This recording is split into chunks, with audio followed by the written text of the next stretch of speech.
welcome to the Skeptic Zone, the podcast from Australia for science and reason.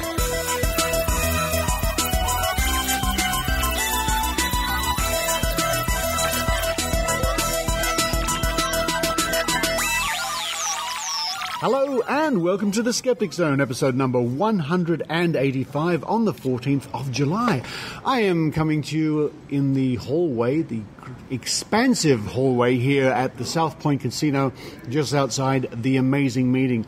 Alongside me for the introduction today is our good friend and US correspondent on the East Coast, Travis Roy. Hi, Travis. Hey, Richard. How's it going? I'm going really well. It's a bit early in the morning, I must admit. People are filing into one of the early morning sessions, but it's a bit quiet down this end of the hallway, and a perfect opportunity to do a little work on the Skeptic Zone. How's your... Oh, I can hear the tones of George Harab in the other room. How's your amazing meeting been so far? It's been absolutely amazing. Yes. I thought you'd say that. Well, it's everybody I've spoken to, and so many people have come up and said how much they like listening to the Skeptic Zone, and that's very pleasing. And have you seen Maynard running around? Oh, yes, of course. Man. I couldn't miss him last night with his gold jacket. He was wearing a gold jacket to the Penn Jillette show last night, and he was having a great time. I think he's sound asleep right now. Good for him. Yes, I would be too after the long night he had. But listeners will be so happy to know that Maynard is having a wonderful time here at the amazing meeting, because it's the listeners who really got Maynard here for this event. He tells me he's got something over a gigabyte of interviews so far. Yeah, I've seen almost every time I've seen him, he's had a microphone in somebody's face. I agree, and I think he's got something in the vicinity of 60 interviews done so far. Wow. That doesn't mean they're hours worth of interviews each. There may be 5 minutes here and 10 minutes there, or whatever the case may be. And, well, we look forward to hearing those. In fact, some of those will be coming on later in the show. I better tell you what's on the show, Travis. Yes, I would love to hear what's on the show. What's on the show? We better find out. Well, we're going to kick off with a little interview I did with our good friend from the Skeptics Guide to the Universe, Evan Bernstein. Now, Evan and I and the rest of the Skeptics Guide to the Universe crew just last week were invited to visit Pixar Animation Studios up there near San Francisco, and the very next day we were down the coast a little bit at Google headquarters. Yeah, they showed pictures of it during their live performance yesterday, and it looked like it was a good time. They did indeed. It was a great time. So I have a little chat to Evan about our trip to Pixar and Google. That's at the top of the show. Then after the break, I catch up with our dear friend Eugenie Scott from the National Center for Science Education. She's going to discuss many things, including her frequent visits to the Grand Canyon and more creationism and evolution stories coming up. Eugenie's always a lovely person. Oh, she is. And I've seen her here running around the corridors too. Lovely to see Jeannie Scott. And to round off the show, oh yes, we're going to take advantage of Maynard's microphone. It's Maynard's spooky action with an assortment of clips and insights from various people here at the amazing meeting. Great, can't wait to hear it. Oh, Maynard, again, folks, it's just so wonderful to see Maynard running around. He runs around and then he absolutely crashes with jet lag and goes to bed for 2 hours, jumps out of bed again and is running around with his microphone. Well, it's enough from us here at the far end of the corridor, sitting at the Australian Skeptics table. Travis, let's get on and listen to the Skeptic Zone while I run down the corridor and grab a coffee.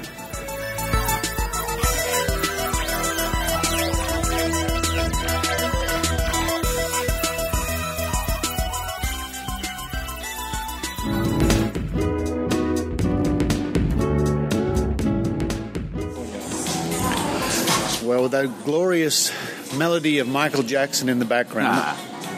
What? Nah. I'm trying to be optimistic. I'm trying to be upbeat about it. I'm with Evan Bernstein from the Skeptics Guide to the Universe podcast. Hi, Evan. Richard, how are you? I'm really well. I'm having such a wonderful time with you guys, hanging out with SGU. Yesterday we were at Pixar, which was mind-blowing. It was tremendous. I've been watching Pixar movies, since Toy Story. I mean, that was the first movie I've seen everyone since. So I can't really say I've grown up with Pixar, because I was an adult when I've seen these movies, but half my life I've been watching these movies, and to actually go to the place where they create the actual magic was just spectacular. I couldn't have imagined what it was like, because it was a wonderfully modern sort of building.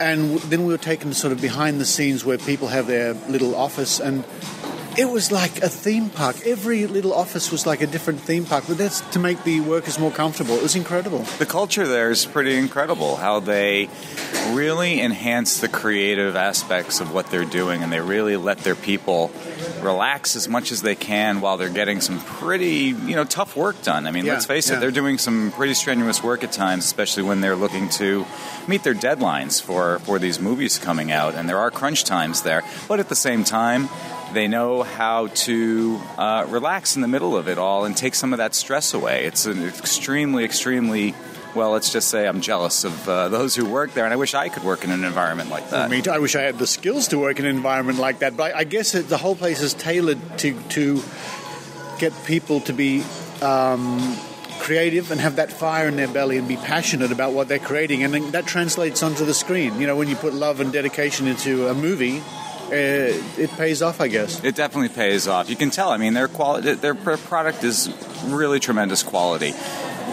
Listeners who are familiar with the Pixar films, the Toy Story series, the Cars movies, Incredibles, Finding Nemo, Brave, Ratatouille, Brave is their latest release. I mean, it just for a person like myself who's very interested in just movies overall, and especially animated features, and I like a lot of them, but Pixar always seems to come out with the best quality material. And having visited their headquarters now, you can almost see how they're able to make that possible. Now, listeners may be wondering what the noise is behind us. Evan and I are standing in the auditorium here at Google headquarters. Google headquarters. We're giving a presentation today to the Google Skeptic, which is fantastic, and they've just opened the cafeteria. But just getting back to Pixar quickly, one of the things I must say, and this is no means to suck up to them, were we treated well or what? We were treated so well. Personal tours and stuff, and it was just fantastic. VIPs we were. Yes, but you see some of their people who work there are listeners of both of our shows. Yeah. They were thrilled as we were to be there. They were thrilled to have us there. Yeah. Definitely symbiotic in that relationship. And so here we are. We're finding ourselves at Google today, and we have fans at Google who listen to both our podcasts, which is very flattering to know. We're in a huge room here. All the chairs, long tables. The chairs are all the colors of the Google logo. We've got Google logos around us. And there's a few people milling about. I think we're going to go over soon and grab ourselves a bit of lunch. But I'm looking forward to being part of the SGU lineup today to, I guess, a guest rogue on the side. Absolutely. To talk to these people here at Google. But it's an incredible place. We just walked through a garden of sculptures, but they were all of famous oceanographers. How strange is that? It's strange and at the same time amazing, because I don't know where else you can kind of go to see this sort of stuff. What other corporate campus do you walk around and you see, busts and artwork and paintings and all these other amazing things. We've just been given an order by Steve Novella to come across to the other side of the room, so I guess we can't ignore an order by Steve Novella. We have been summoned. Evan, great to catch up with you, and I look forward to sharing the stage with you in about an hour. Richard, likewise. Thank you.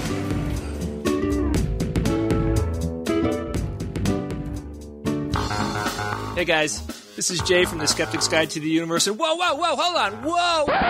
Everybody knows I'm the only reason to listen to the freaking show, right? I mean, if it was up to me, the show would start with this. Yeah, boy! Well, Rebecca would hate that, probably, but, I'd rock that. Listen to our show and you can learn about cool stuff like a technological singularity, which is someday when technology progresses so fast that it would make the Industrial Revolution look like a kid's science project. Anyway, come check us out at www.theskepticsguide.org and get your science on!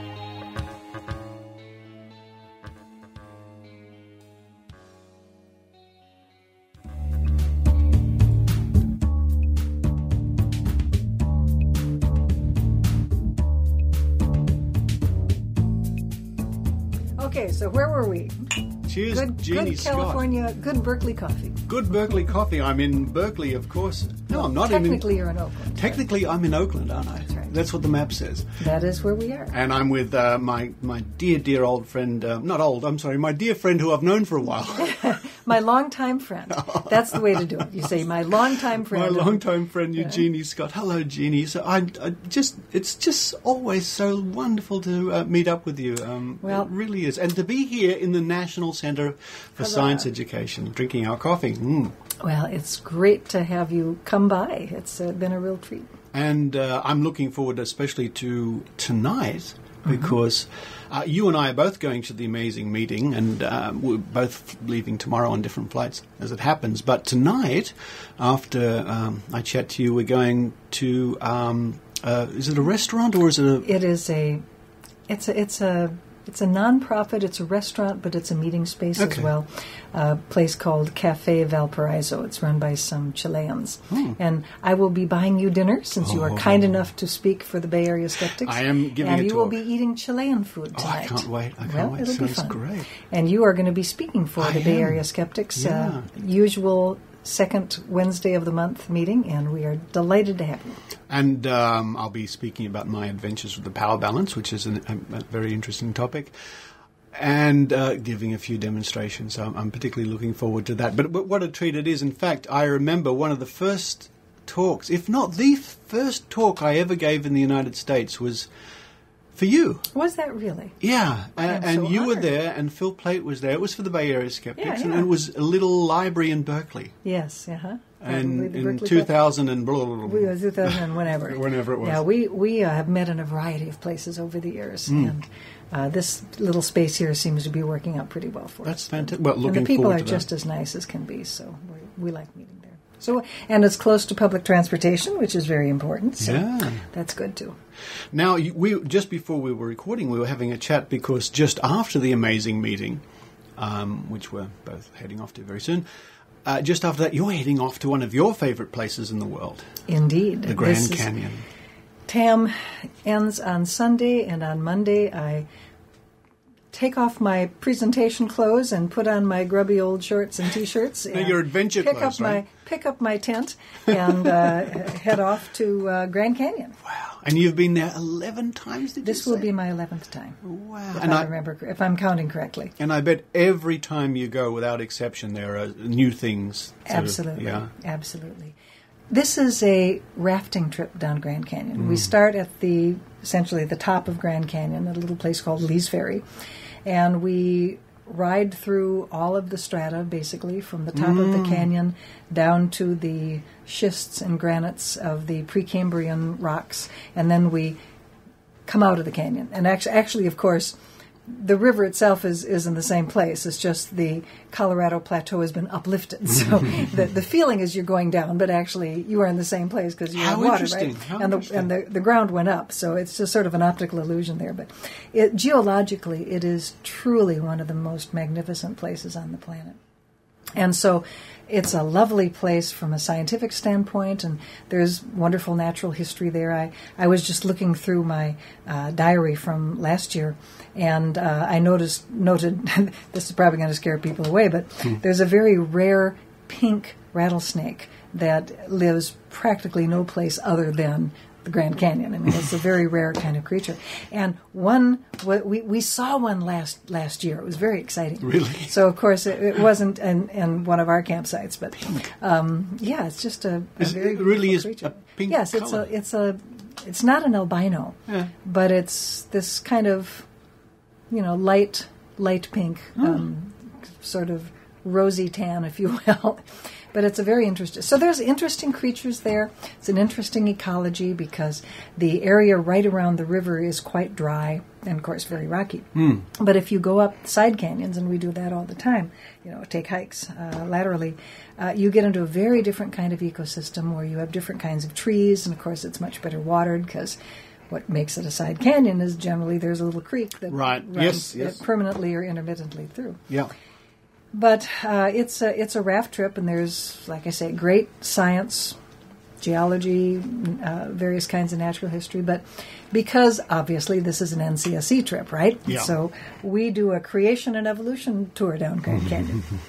And one of my colleagues is a trained geologist, a very skillful teacher, Steve Newton, and he will tell you the real story of Grand Canyon, and I will tell you the creationist version of how these 4,000 layers of sediment were all laid down during the period of Noah's flood, and as the water receded, it laid down these various shales and sandstones and mudstones and all the other kinds of rocks, and how a large impoundment of water north of Grand Canyon catastrophically cut the huge 350-mile gorge over a period of about a week or so. And so my part goes much more quickly in more ways than one. Do you get hysterical laughter or chuckles or something? Well, of course, all the people going on this trip are NCSE members and their friends and family, and so everybody's kind of knows. Yeah. I mean, it's not like I'm trying to convince them of the truth of young Earth creationism, that isn't it? But we really do have very serious conversations about what are the creationists saying about this, and how would you answer it? I see. Because, I mean, most of, just like the intelligent design people or any other creationists, when creationists deal with the geology of Grand Canyon, they get into fairly technical things. Mm-hmm. You know, why is it that a sample of one of the lavas taken from the top of the canyon dates to a very young age, which doesn't fit with the rest of the geology? Well, what's wrong with it? Well, most of us, I don't know. Yeah, exactly, yeah. Well, there's an answer to that, but it does take a little bit of digging through the literature. It takes a little knowledge of. It's the old problem, geology. Isn't it? It's so easy to for our opposition, if we might use that word, to come up with statements and claims and everything, and so difficult to properly address those in a short amount of time. Difficult, yes. Complicated, the quota is a short amount of time. Yeah. Sometimes the answers aren't that difficult, but they're more lengthy. Mm-hmm. It's very easy to say X didn't happen, or X is impossible, and then it takes you a lot longer to explain why X is possible or why X did happen, and here's a plausible scenario for how it happened, etc. And so it's, now dealing with the creationists is a challenging. I think a lot of people find this rather fun. You hear these answers and you think, I don't know the answer to that. I'm going to do a little bit of research and find out, which is what got me into studying this topic, of course. Don't ask me how many decades ago. How many decades ago? Many decades ago. Okay. I have to take off my shoes and count. I mean, I ran out of fingers, okay? So we do a creation and evolution tour of Grand Canyon, and we really enjoy the heck out of it. Number one, how could you not enjoy the canyon? I bet. But number two, we get a lot of science done.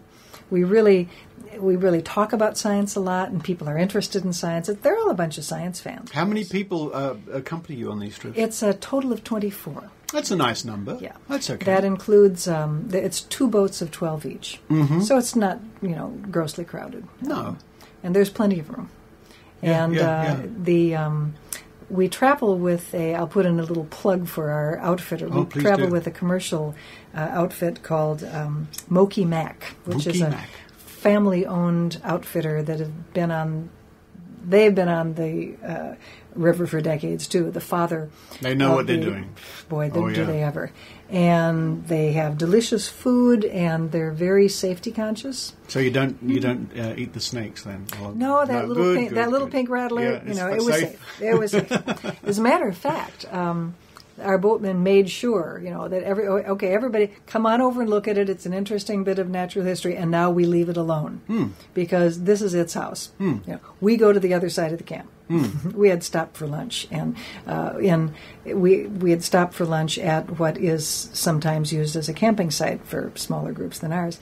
And there was a little shady area over near the coastline of or the beach area, and there was this little snake getting out of the hot sun in the middle of the day. Mad dogs and Englishmen staying out of the sun, and. Him being smarter than mad dogs and Englishmen, he was staying out of the sun. And so we all very politely took a look and didn't disturb it at all. And so they're very conscious of natural history. The people who raft with us are also really concerned about the environment, concerned about the creation and evolution problem. They love science. And our Moki Mac, the company that we have gone with every trip of ours, is very cognizant of leaving the campsites and leaving the areas that we visit at least as good as when we found them, but most likely better. Oh, nice so, policy. we always pick up any if there's any possible litter, we always just leave it pristine camp. And it's a matter of pride for our group. So we have a great time. Well, if you've been doing this for 10 years plus, I think that speaks volumes. And I can tell. I can't wait. Exactly. Folks, wait. you should see, she's almost jumping out of the chair to get there again. It must be just wonderful. It is just the most, it's the highlight of my year. And how long is the trip? It is 8 days. That's nice. It is very nice. That's nice. That's not too short and not too long. That's Nope. nice. It's definitely, it's like car camping. Because, you can bring a tent, you can bring all your camping gear. Well, you don't actually need camping gear because somebody else cooks for you, right? Oh, wow. Which is very nice. That's nice. But, you bring your personal stuff, and you can bring your big mat. You're not backpacking. You don't have to worry about weight, right? So you can bring your big fancy camera if you want. You can bring heavy stuff if you want to, because you just put it in the boat, and the boat's so damn big that there's really no problem with volume. So wow. So it's camping, but it's car camping rather than backpacking. So it's pretty plush. They bring chairs. They really do. We have these nice canvas chairs to sit on after we get off the boat at the end. So it's very comfy indeed. What a way to see the Grand Canyon. Oh, and yes. So a very quick plug before we get on to chat about other things. That information about that trip, which is every year, is available at your website. We will soon be posting. We're recording this in early July, just before TAM. So we haven't posted it yet. We'll post it right after our current trip, so people don't get confused. But next year's trip will be July 15th through July 23rd, so almost the same dates as this year. Okay. And so our listeners have a year to get themselves together, or less than a year, really. When do you like to have? You need your numbers. You need the bookings. Well, we a few months in advance, I would imagine. Several months. Several months. I mean, Okay. It starts filling up the January, February, early part of the year. So, and if you really want to be sure you have a seat, yes, especially if you're coming with a friend or two, then you should probably check our website, which is ncse.com, and just in the search box put Grand Canyon and it'll pop up. That's excellent. And so just follow the instructions. You can either call us, give us a credit card, send us a check, whatever. We'll save you a seat. Save you a seat. Now, something else that's been popping up lately, which we were discussing briefly before the microphone was recording, was interesting times in Tennessee. Is it? Indeed. Yeah. It's funny. I was remembering the last time I was on your program, and we had just started the Climate Change Initiative, and we had just hired Mark McCaffrey, our climate change staff member. Right. And we were just gearing up the lab. I'm trying to remember when we taped, but January. I think I was speaking to you in January. Yeah. I think the new website had just gone live or was fixing to go live very quickly, and so we were very excited about that, and we still are. And talk about prescient. I mean, here we are. We've been known to be this evolution education organization for umpteen years. And we decided we'd better add climate change because teachers are getting beat up for teaching climate change. And guess what happens? The great state of Tennessee reintroduces a bill that we thought we had smacked down in 2011. But in 2012, the Academic Freedom Act in Tennessee was reintroduced. And that spring we had a very vigorous fight. Oh, yeah? Supporting our allies in Tennessee.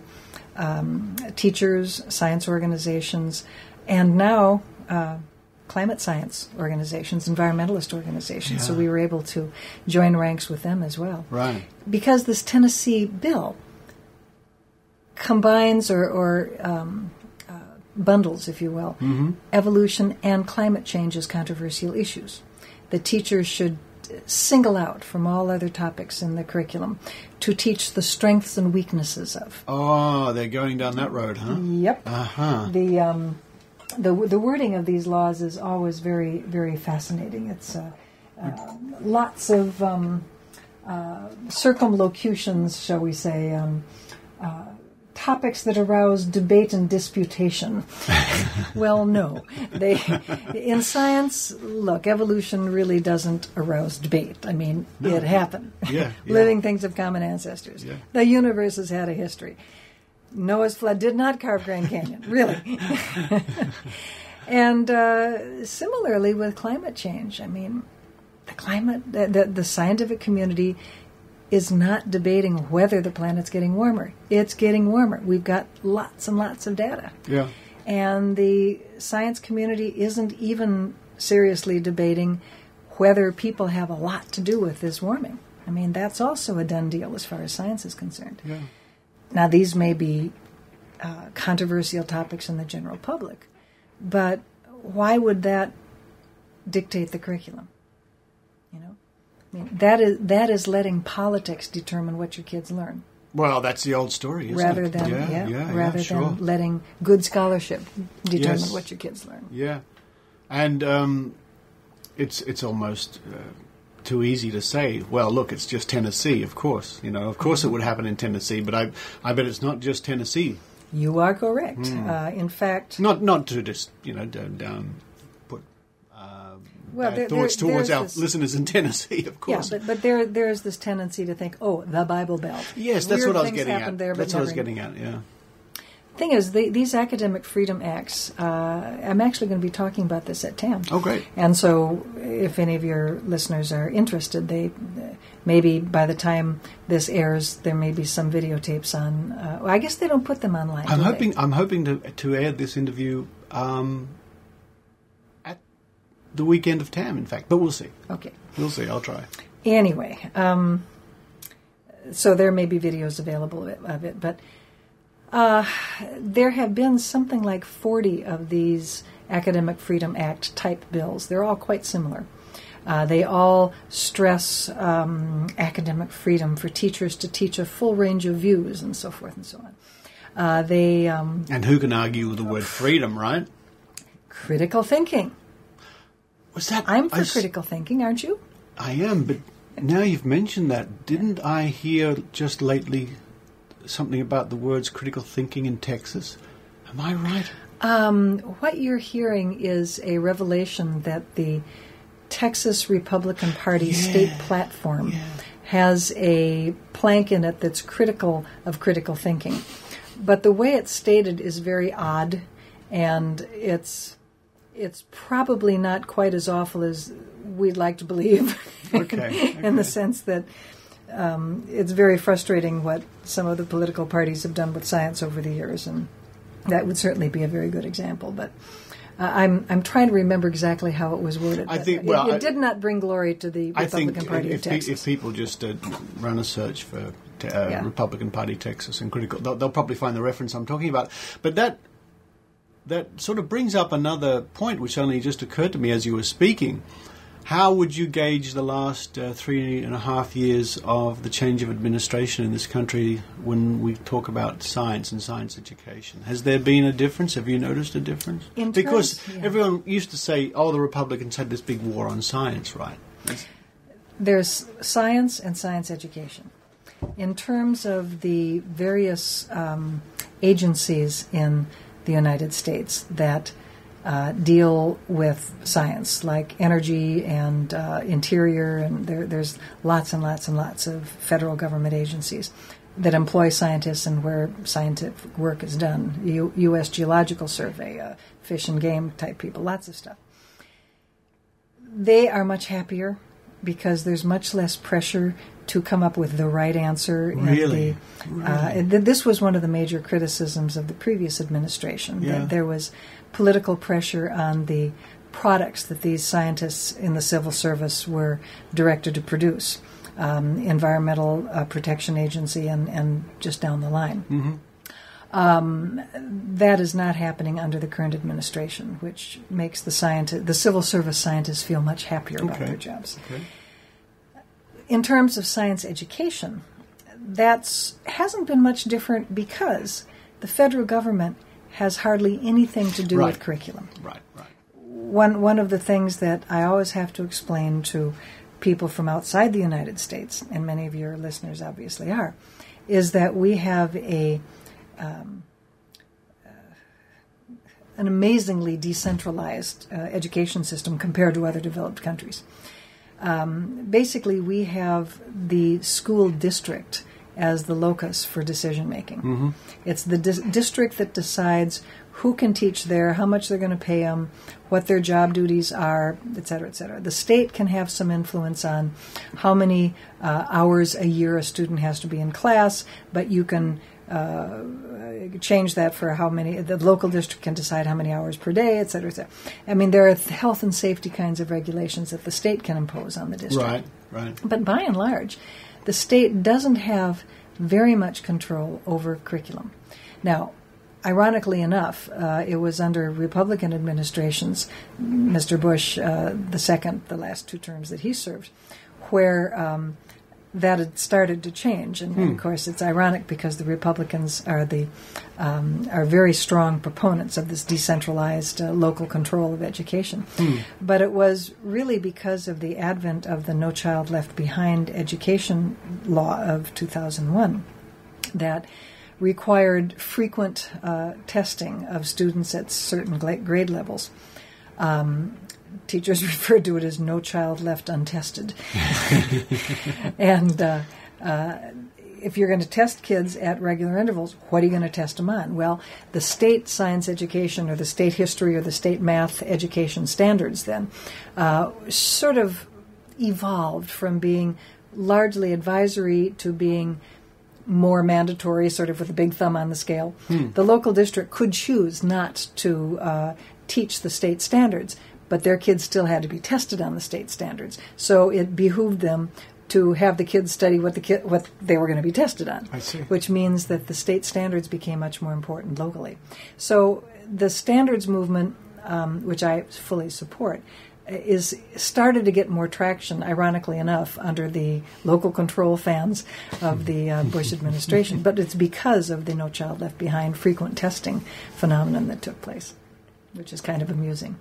So where we are today actually is kind of interesting because, again, people have gotten used to the idea of state standards and they don't freak out so badly as they used to. And in English language arts and mathematics now, as of the last couple of years, there are national science education standards, which have been voluntarily adopted by 48 of the states. Wow. Texas and Alaska opted out. Texas and Alaska. What a surprise. Why would you imagine those 2 states? Yeah. Well, I know. Biggies. But I'm thinking they're the 2 biggest states, and they're so far apart. What can we say? Well, of course, Alaska's big, but it's not very populous. That's true. Texas is big and populous, but there you have it. So there's going to be some regularity in at least the instruction of mathematics and in English language arts across the 48 states anyway, 48 of the states. And as we speak, in July of 2012, there is currently under construction National Science Education Standards. Okay. Now, these are standards that were initially...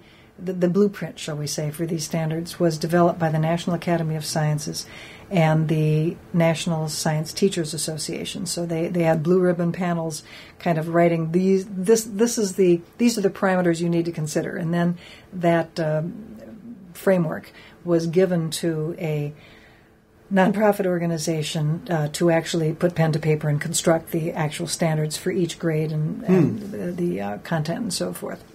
So it's very interesting because the math and English language arts standards were adopted quite quickly by the vast majority of states.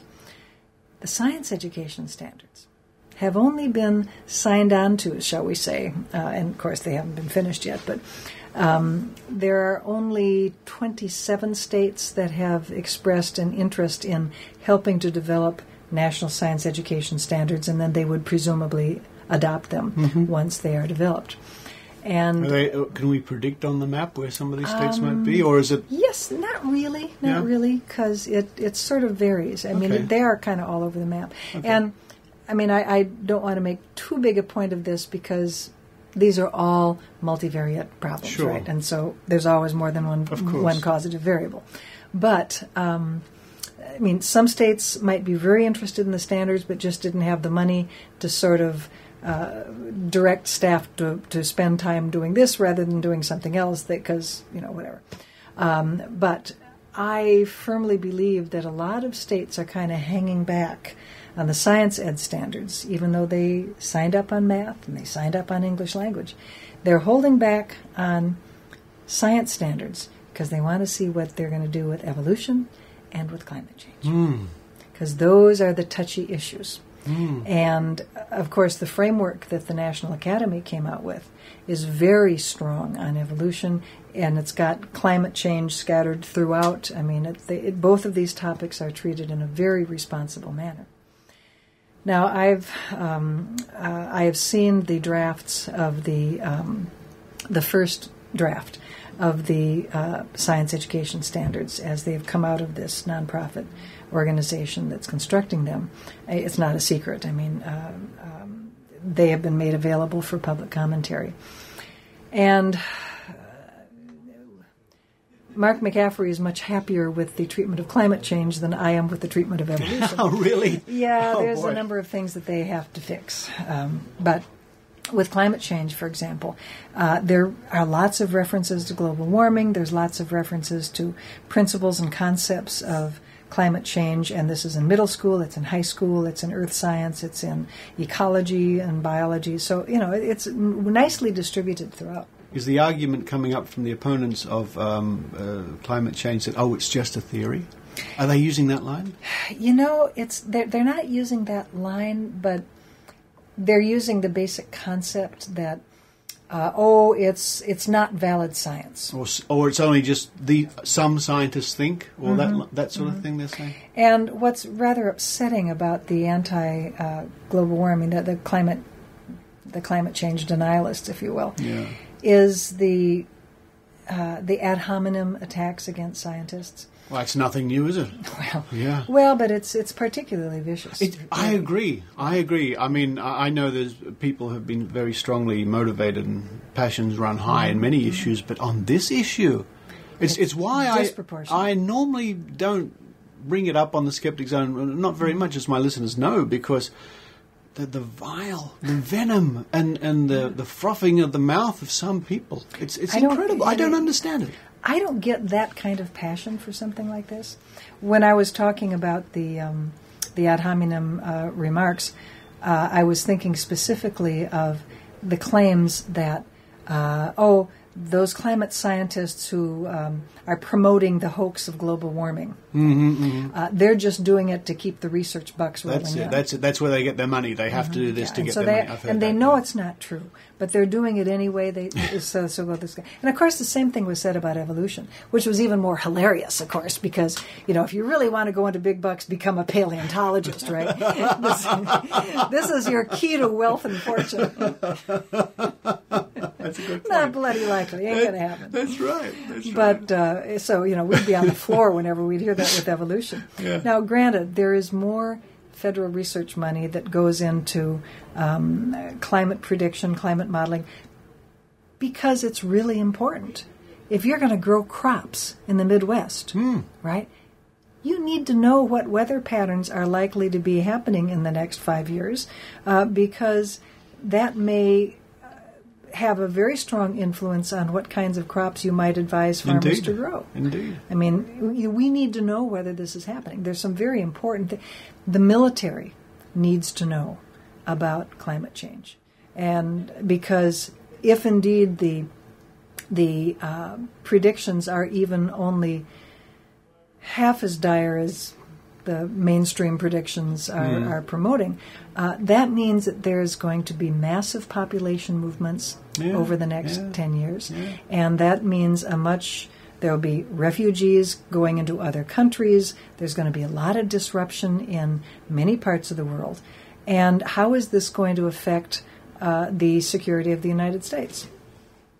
And so what's ironic is that although the U.S. military is generally considered a fairly conservative institution, and it is a conservative institution, they haven't become a bunch of wild-eyed hippies. There's not a lot of pot smoking going on in the Pentagon. They are probably the institution that is taking the most serious look at climate change. You find lots of research money, and the Pentagon seems to have a lot of money, being poured into alternate fuels. Oh, yeah. Because they realize that many parts of the world where we get oil are unstable, and they're going to become more unstable if there's famines and droughts, and the lack of water is water is the next oil, as people keep saying. That is going to be the Liebig's minimum of the resources that we're going to need. If the glaciers melt in the Himalayas, the people downstream in Pakistan and India are going to be in really bad shape in monsoon season because that's where they get their water. Similarly, as the planet warms, the oceans are the primary heat sink for the warmth. I mean, there's already been a huge amount of warmth that has come into the planet over the last 100 years, 200 years. And most of it's gone into the oceans. Well, when the oceans absorb heat, they expand. And if there's going to be more absorption of heat by the oceans, which is predicted, they're not as toasty as they could get, that means that coastlines are going to change. And where do most human beings live, especially in places like Pakistan and India and Australia? And Australia, yeah. Right, you guys are going to right on the coast. Yeah, that's right. So the U.S. military is looking very seriously at alternate fuels so that they can continue to service the troops in places where there may be problems of human migration due to climate change and desperation and lack of water and so forth and so on. Well, you have got your plate full, Jeannie. Your cup is full, your plate is full. Oh, heck, I thought we could quit next month. Oh, I guess we'll just stay in business then. Thank you for pointing that out. I think you should. I really think you should. Well, it's just my absolute pleasure to visit you whenever I can, and I'm so grateful that you give me time every time so we can have a chat, and I'm sure our listeners really appreciate your insights. Well, it's such a fun show, and I love being on it with you. So y'all stop by again sometime. Thank you, Jeannie.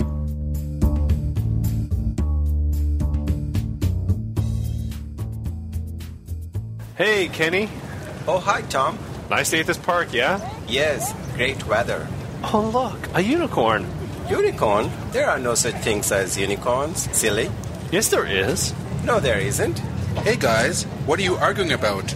Tom thinks unicorns are real. They so are. Let's look this up in the Skeptics Dictionary. The what? How can we do this in this park? There is no computer here. You guys probably don't know about the Skeptics Dictionary app. Available now for iPhone, iPad, and iPod Touch in the App Store. Wow, cool. The app lets you access all of the great Skeptics Dictionary articles when you're on the go. Here, let me look up unicorns. Oh, cool. Kenny, prepare to be proven wrong. It says here, the unicorn is a creature from fables. Aha! Actually, I see now that someone just dumped their ice cream cone on that horse's head. Thanks, Skeptics Dictionary iPhone app. Here's Maynard's spooky action at a distance. Well, as I look out from the casino here, I see a vast wasteland with no cultural identity whatsoever. And as I turn around, I see Dr. Rachie. Dr. Rachie, how are you here? You've got a fantastic view there of sort of tumbleweeds. Yeah, there's not much to see out my window. Well, there are some big mountains, but in between that is desert, Maynard, because we're in the desert, aren't we? We are. And actually, what river do we get our water from? Is it the mighty Colorado coming through the Hoover Dam? It is the Hoover Dam. In fact, the Hoover Dam was specifically built to provide water to Las Vegas because building a casino town in the middle of a desert was a pretty silly thing to do since there's no water. So they had to build their own water supply, and that was the Hoover Dam, which I think was built in the 30s, I think. That's right. But I'm not a historian. Yeah, but you have been on the Strip and downtown. I have. In fact, a couple of lovely folk took me down to the Strip today, and we in fact drove all the way through the Strip and out to the suburbs of Vegas, which was really interesting. Because as you sort of head past the Strip, there are big estate communities where all the houses are exactly the same. And then there'll be a kilometre of nothing, and then you come over a hill and there's another big estate of houses that all look the same. And the person I was with used to live in Vegas, and she said that as a teenager growing up, it was awkward if you were drunk in Vegas. Because Why? Because everyone is. Well, I know, but... I'm off my face right now. But in the suburbs, because all the houses look the same, if you were drunk, you didn't know which one was yours. Okay, but it's Vegas. People play up for the night. Well, that's true, I guess. I don't know what it's like. And look over there, on that far sand dune, I can see a guy with a backpack and some googly glasses. That's Richard Saunders making his way towards us. He is. I think he is making his way towards us, but he might be in the sky with the aliens. I'm not sure. Okay. But he was actually doing a night or two with the Thunder from Down Under. But I think he was... On the Strip? Yeah, he was just playing the part of the Down Under. Yes, he was. I think so. In one of the casinos, I think. I'm not sure which one. Yeah. Now, interesting people. I've met Playboy Playmate 1999, apparently, down at the bar earlier. And the reason for that is because... Describe my shirt to the listener. Yes, well, Maynard is wearing a lovely number this evening. It is a Playboy shirt, which I think is in celebration of 20 years of...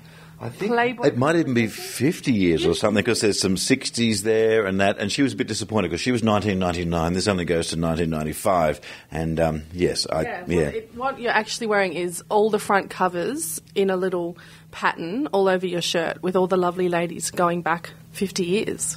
It's kind of weird because you'll be standing somewhere and you'll have people behind you going, "Oh, I got that one. Oh, look at that. Oh, I got that one." And they're never talking about me. Right. That would happen in Vegas, not in, Newcastle, would it, Maynard? Look, lots of stuff happens in Newcastle. Newcastle West, I will not hear a word against it. Okay, I won't. We won't talk about it. We're here in Vegas to celebrate TAM, so we won't talk about Newcastle, shall we? Now, what are you doing there? You've got your browser open and you're mainly looking at pictures of really cut soccer players, but shouldn't you be doing something about your talk? Yeah, no, I'm just tweaking my talk. I'm doing a workshop tomorrow morning actually. And I'm, that thing where the last minute before you present, you go, "Oh, I just read that thing the other day on the internet. I better add that to my talk." So I'm in that phase right now. And you're doing it with Dr. Harriet Hall too, aren't you? Yes, it's a workshop with Dr. Harriet Hall, Dr. Stephen Novella and Dr. David Gorski. And we're talking about diagnosis by Dr. Google and how to find reliable health information on the internet. Now, Dr. Steve Novella, of course, Skeptics Guide to the Universe, is he a neurologist? He is a neurologist, yes. That means he's extremely paranoid about medicine.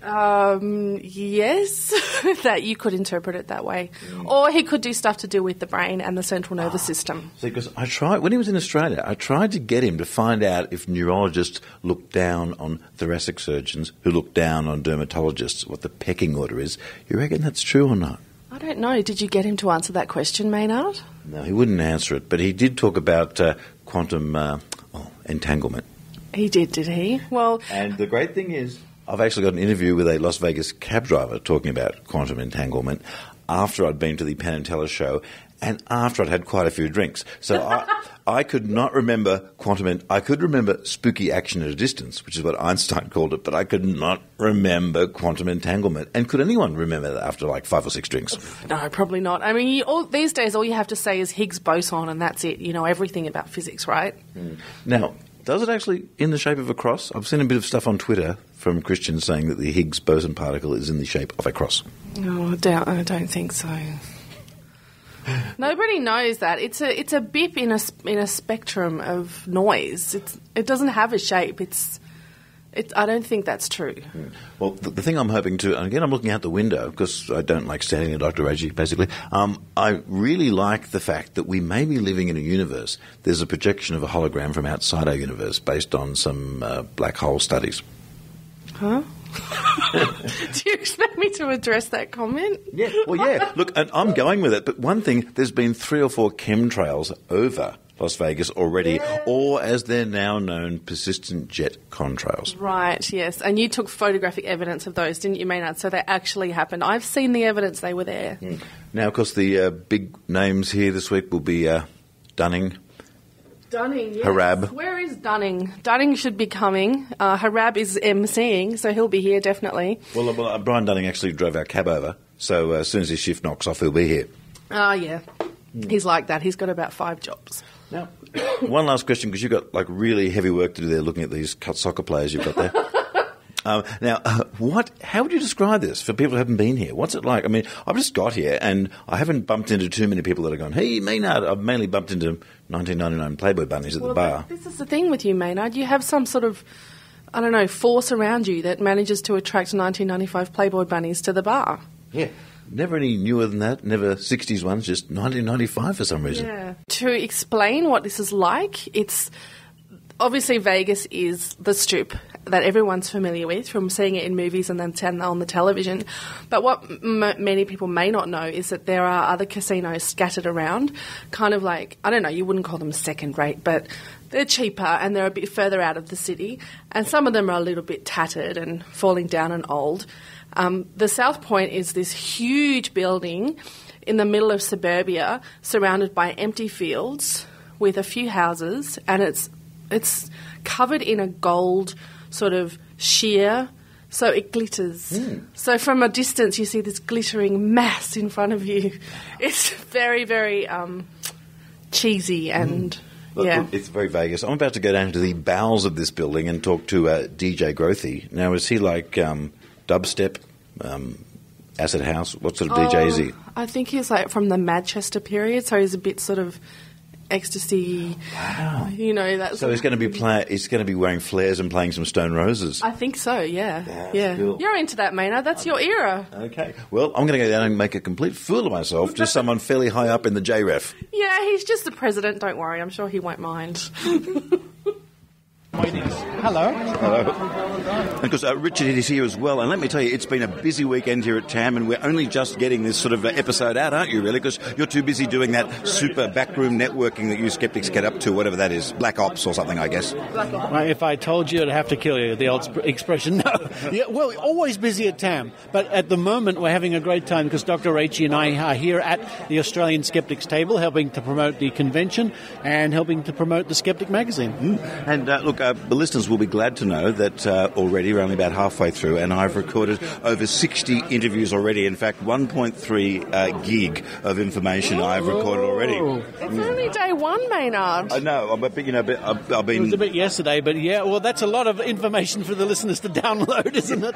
Yeah, well, it's all WAV files, so it's all got to be compressed and everything. Yeah, it's high rate, but that is quite a bit. That's fantastic. That's why the listeners sponsored you to come, Maynard. And that's what I also want to thank everyone for chipping in and helping me get here. I actually never thought I'd ever turn up here, and I'm just having a great time, and I'm hoping it's a way of sharing the event with everybody there, so they can feel that there's a bit of them here. For those listeners who can't make it, and we've had so many listeners, Dr. H, come up and say hello to us. It's fantastic.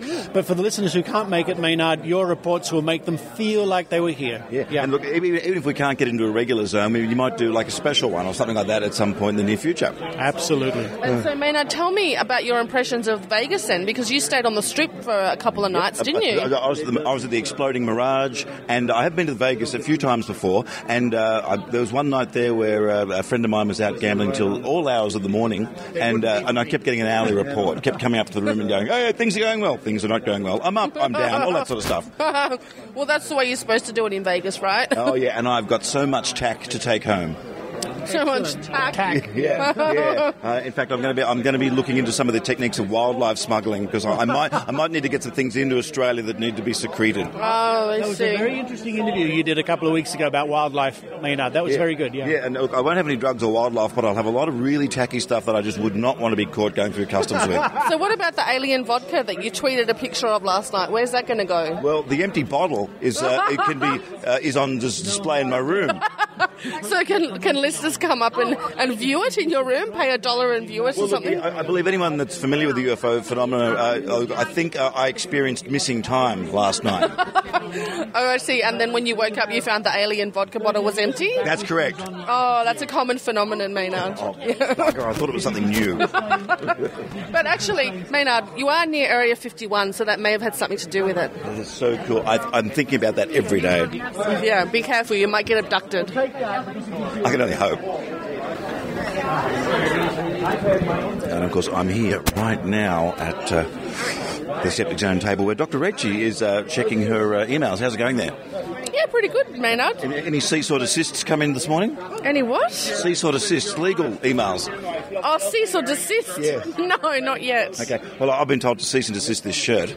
It's a periodic table of the elements. What's wrong with that? Well, some people have got a problem with that, particularly Americonium. Really? Yeah, they think it's American imperialism. Oh, yeah. Maybe, yeah. But I think it only exists for a little while inside a reactor, or it's one that's extremely rare, Americonium. Never heard of it, actually, myself, Maynard. Can you eat it? Otherwise... Are you being elementalist? There's some elements you've got a problem with. I am being elementalist, perhaps. When it comes to mercury, folks, she'll talk about it all day, but when Americonium comes up, she's strangely silent. Is the Americonian lobby paying you?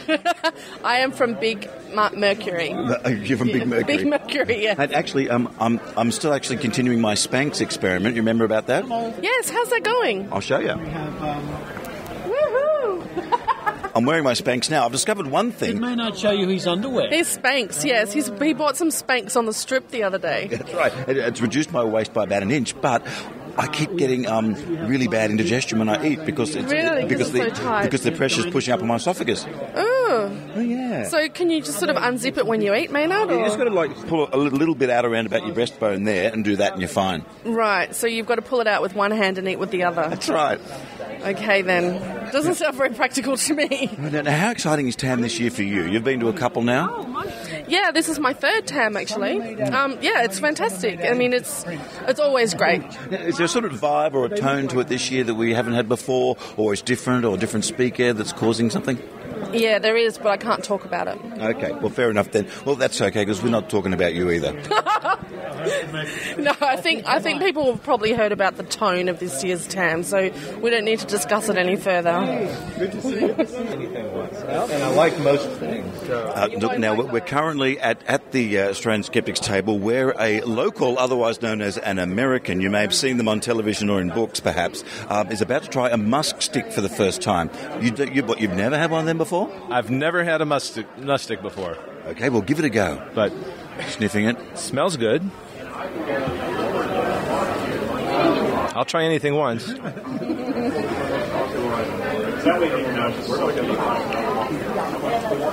He's chewing. Tastes kind of like the marshmallow Easter eggs that I remember from childhood. Oh. And is that a pleasant memory, or is it an association of taunting that you don't want to remember? Well, I wasn't particularly fond of them then, but but it's not bad. Being very polite. No, actually, I like them. They're good. Okay. They're good. Well. They're very, very tasty. There we go. Well, that's someone who likes the Musk Stick. They don't normally go down too well, do they, Richard? People usually think they taste like soap or perfume. It's a pheromone, isn't it? Okay. Yeah, so deer's bum, yes or no? Oh, they're good. I like them. There we go. Chalk one up for the deer's bum. Look, here's the second person who's turned up at the Maynard meet and greet. The cold sausage is gone now, and we have Karen here. How are you, Karen? I'm wonderful, and I'm so thrilled that I'm finally getting to meet Maynard. Oh my God! So most Australians know me through lots of other things, but you've only known me through this podcast. I only know you through this podcast, but still, I wasn't sure they'd let you into the country. Well, there's ways of hiding things through Las Vegas customs that I don't want to discuss. Well, that's, I'm sure, a very good point. And now, what is it about our podcast, our Australian skeptical scientific view of the world, that interests you? Oh, that's an easy one to answer. I think, at least it seems to me, what little exposure I have to Australian society and Australian culture, that you're addressing the societal problems that skeptics are traditionally, in battle with. You're going after the anti-vaxxers. You're going after the power bracelet people. And we don't do that here like we should, in my opinion. Now, is it because there's difficult legal issues here? Is it because Randy did a lot of that in the beginning and maybe he's more of an educational focus these days? I think we've let people become entrenched into the bad patterns of thinking, into the non-productive, ways of dealing with problems. It's kind of a trademark of our culture now that we're complacent. Well, everyone's looking for a quick fix, which is why non-science thinking is so popular, because science is hard. Oh, science is hard, poor baby. Look, anything that's worth doing, it's got to be hard. You've got to earn it, or it doesn't really mean anything, does it? Look, you say that with a smile on your face, and it is so true, but it is such a hard sell for people, isn't it? It is. I'm sort of notorious at my workplace, because I work with a lot of people who... Can we talk about this on radio? I mean, is this something that goes on Friday? Okay, right. Yeah. Because I work with a lot of believers and a lot of people who very much are entrenched in their mainstream culture. And, of course, I don't really blend very well. But I'm fortunate in that I'm not... So how do you hush your mouth, and how do you know when to say something? You think about people's feelings. You think about being respectful. You think about what can I share here that might help someone think about this problem without making them feel attacked. And it comes down to respect and encouragement. I encourage you to join me. That's in right. this. Because if you're taking something away, you've got to offer something to replace it. You can't just debunk, or else you'll get a reputation as a debunker. Absolutely. You have to offer something to replace, and people they cling to their religious traditions and there's superstition beliefs and these other things because they do provide something that they need. And what's the one that gets you going the most? The one that you just can't help yourself having to open your mouth about? Right now, our whole country is torn apart by the marriage equality battle. And it really infuriates me when people say, well, this can't ever be made legal because it's wrong. And it's like, no. I've had that argument with my stepmother, and when asked why, she uses the Bible as the reason. Oh, my goodness. I tend to go back a little further, and I say, was it all right to keep a bunch of Americans in chattel slavery? We got rid of that. Was it right not to let half of the entire nation not vote because they were women? Well, we got rid of that. So why should we say this section of our citizenry can't participate in an institution that we value and want people to pursue just because they don't love who we expected them to? No, that's not right. And they always often think of the children argument gets played in this one too, doesn't it? Oh, my goodness. Do you know how many happy, well-balanced, normal children come from every type of family you can possibly imagine, and how many maladaptive, unhappy children come from every type of family that you can imagine? It doesn't matter the gender of your parents. It doesn't matter how much money you have or don't have, or what brand of politics you espouse. What matters are if children feel loved, and if children are educated, and if children are encouraged to think and be themselves, they're going to be great people. We've actually found the Skeptic Zone listener in Las Vegas. Who are you, sir? My name is Greg. And can you explain Richard Saunders' haircut? Special. Okay. Some people have said Breakfast Club, but special. That's very good. Yeah. Now, what is your thing with skepticism? What's your thing? What do you go? Hey, I love that. Are you a UFO guy, an anti-vaccine guy, a ghost guy? Gosh, I think the whole anti-vax movement really is a problem for me. Are you from California at all? I am, actually. Yes. That would be, I imagine, the biggest place, apart from maybe Oregon, where they maybe don't like it. We do have a high concentration, yes, definitely, in California. I don't know why, but... Is it because there's a bit of an anti-authoritarian bent in some areas of California? Could be. Maybe people feel that they may know better and therefore are complacent and don't decide to, follow up on a critical thinking aspect. Well, Gregory, I was talking to DJ Grothy earlier, and he was saying he's always worked in reasonably sort of skeptical places. What sort of place do you work in, if you don't mind me asking? I work for a local public transit agency. Okay. Yeah. So what sort of woo comes across your office on a regular basis? Well, I can't say that there's that much, actually, in my line of work, fortunately. Oh, really? Yeah, I think I'm a computer technician. So it'd be a full moon thing. People would say, there's going to be trouble on a full moon, wouldn't they? That's possible. Yes, I have heard that little line before, but, of course, I just dismiss it. So what is the one that really makes you angry then? Is it the anti-vaccination that really every time? And how do you broach it with people? How do you explain to them that mercury isn't killing everybody? Yeah, anti-vaccination and astrology is another one that really bugs me a bit. I'm a Capricorn. Are you really? I'm a Gemini, but at least that's Gemini. what I was told. Now, Gemini, whenever they leave the house, they take a different personality with them, I'm told. That's true. I have an inventory at home. I keep a spare with me. But you sometimes tell people you're something else just to get them going? Ooh, I hadn't thought of that. That's good. Tell people you're Scorpio. Everyone seems to think Scorpio is really good in bed, so you should say Scorpio. Also, Scorpio is probably the most murdered star sign because for some reason allegedly they choose things like police, fire, dangerous professions. Or just ask them ask somebody, what do they think I am, and then tell them something different just to see what their reaction is. And then you go to whatsmyrealstarsign.com and find out what you really are.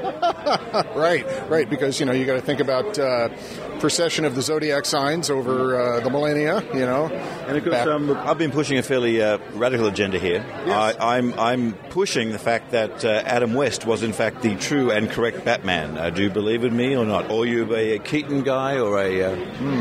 I think Adam West was certainly the most important of the forerunners of the Batman genre. Normally when someone says that, listen, that means they're working their way around to telling me I'm full of... I think you're right. Very polite. I think I'll buy you a drink.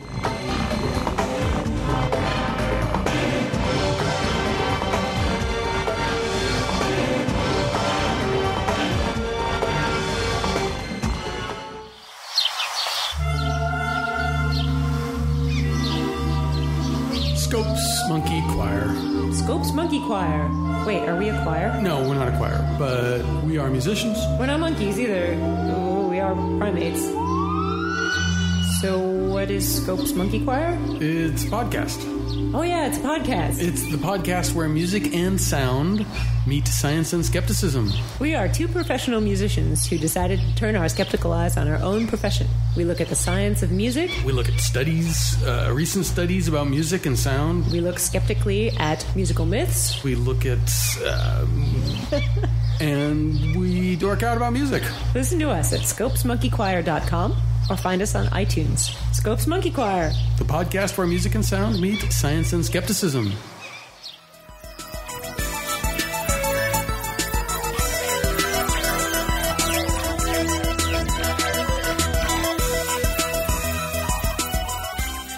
Well, thank you for listening to the Skeptic Zone here from TAM 2012. Travis, still with me, still maintaining station here with me at the end of the corridor. Big day ahead, lots of interesting talks, and I can't wait to see Maynard again with his microphone running around. He's going to be getting more interviews for us. Now, what's coming up with you, Travis? What's happening in the Travis Roy near future? Well, I'm looking forward to seeing Ben Radford's talk, as well as the SGU at 2 o'clock later today. And then what's the big event tonight? There's poker tonight. Look at this. Yes, at 11 poker. o'clock, there's the special SGU poker night. And then I think I'm taking part of that, and I can't wait. Now, look, Travis, I just hear the fact that I think Ben Radford has just taken the stage. I think we better run in there. While we hear something clinking down the end of the hall, I think we better run in there and sign off. So, from the amazing meeting 2012, this is Richard Saunders and Travis Roy signing off. You've been listening to the Skeptic Zone. Visit our website at www.skepticzone.tv for comments, contacts, and extra video reports.